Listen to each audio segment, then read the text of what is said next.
Tiara Aulia Septiani dengan NIM 2012-4082. Di sini saya akan memaparkan beberapa materi dari statistik dan probabilitas yang diampu oleh Ibu Ida Jalila Fitria SEMM. Di sini saya akan membahas tentang skala data dan korelasi. Sebelumnya ada perumpamaan yang mudah dimengerti untuk memahami keduanya itu, yaitu ibaratnya kita itu mau masak, pasti kita butuh resepnya. Nah, bisa diumpamakan kalau skala data itu sebagai resep dan korelasi sebagai rasa yang kita cari. Kedua konsep ini sangat krusial untuk membuat keputusan yang tepat, bukan sekadar tebak-tebakan. Selanjutnya, saya akan membahas lebih dalam lagi perihal skala data. Jadi, apa sih skala data itu? Skala data adalah tingkatan atau jenis pengukuran yang digunakan untuk mengelompokkan, mengurutkan, atau mengukur sesuatu data dalam statistik. Nah, dalam skala data ini mempunyai 4 jenis skala data. Yang pertama ada nominal, yang kedua ada ordinal, yang ketiga ada interval, dan yang keempat ada rasio.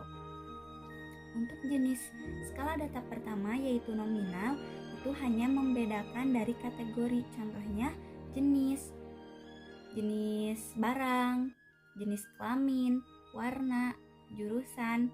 Yang kedua adalah skala data ordinal. Skala data ordinal ini yaitu data yang menunjukkan urutan yang sama tetapi jaraknya berbeda, contohnya pada peringkat. Ada peringkat 1, 2, dan 3. Setiap peringkat mempunyai nilainya masing-masing. Nah, jaraknya itu pasti berbeda-beda. Yang ketiga, ada skala data interval. Skala data interval ini mempunyai urutan dan jarak yang sama tetapi tidak memiliki nol absolut.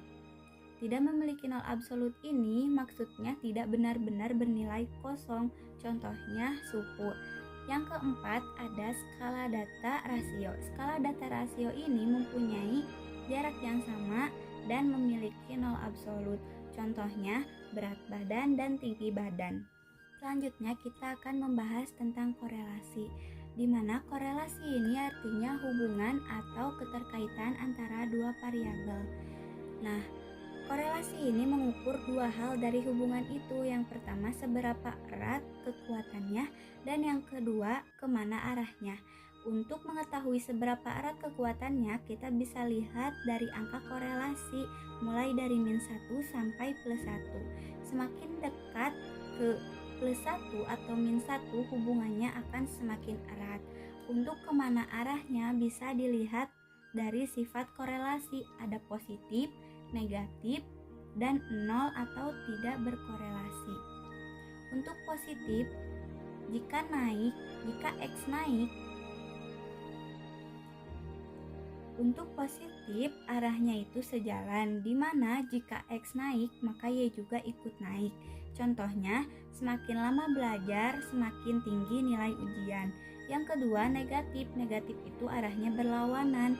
Jadi jika X naik maka Y turun. Contohnya, semakin banyak jam bermain game maka semakin turun nilainya. Untuk yang 0 itu tidak berkorelasi atau tidak ada hubungan. Untuk menentukan korelasi dalam statistik itu ada beberapa jenis. Yang pertama ada korelasi persen, di mana korelasi persen ini digunakan jika kedua variabel bersifat normal. Lalu ada korelasi Spearman, di mana Spearman ini digunakan ketika satu normal dan satu tidak normal. Untuk korelasi yang ketiga yaitu Kendall-Stau, ini digunakan jika keduanya tidak normal. Selain itu juga bisa dilihat dari skala datanya.